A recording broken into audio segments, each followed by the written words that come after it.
Hola, ¿qué tal amigos? Bienvenidos a un nuevo video. Mi nombre es Diego y esto es Tecnología para mí. El día de hoy le traemos el unboxing de la nueva Xiaomi Smart Band 7. Si es tu primera vez en el canal, recuerda suscribirte, comentar, darle like y seguirnos para más contenido. También puedes encontrarnos en otras redes sociales como Facebook, TikTok e Instagram como Tecnología para mí.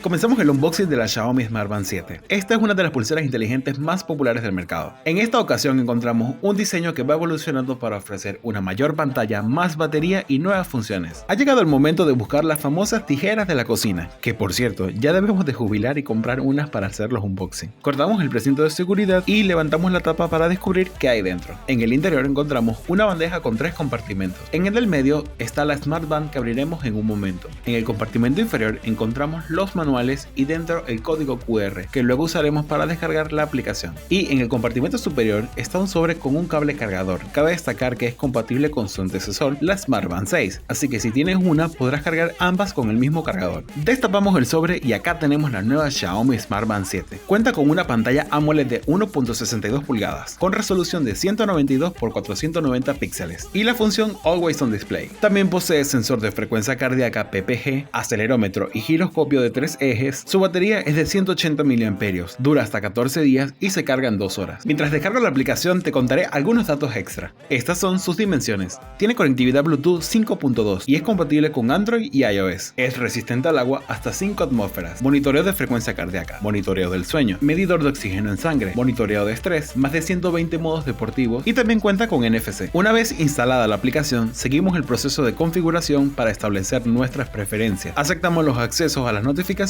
y listo. Abrimos la aplicación y tocamos dispositivos, luego añadir dispositivo y seleccionamos la Smart Band 7, la cual debe estar encendida con el código QR en la pantalla. Esperamos que se sincronice e iniciamos el proceso de establecer los ajustes como aceptar las notificaciones, permitir llamadas entrantes, permitir acceso a la seguridad del teléfono, activar de qué aplicaciones deseamos recibir notificaciones y listo. Dentro de la aplicación encontramos muchos puntos de personalización y funciones para que la Smart Band sea tu mejor aliado durante el día. Puedes establecer alertas para levantarte, alertas para indicarte que debes ejercitarte y muchas más. Así se ve su interfaz. Este es el menú de la Mi Band. Tenemos acceso a las notificaciones, controlar el reproductor de música, tenemos el historial de entrenamiento y por supuesto medir nuestro ritmo cardíaco, entre muchas otras. Amigos, y esto ha sido todo por este video. Si te ha gustado no olvides por favor suscribirte, dejar tu like, comentar y seguirnos para más contenido. Mi nombre es Diego, esto es Tecnología para mí. Chao, chao.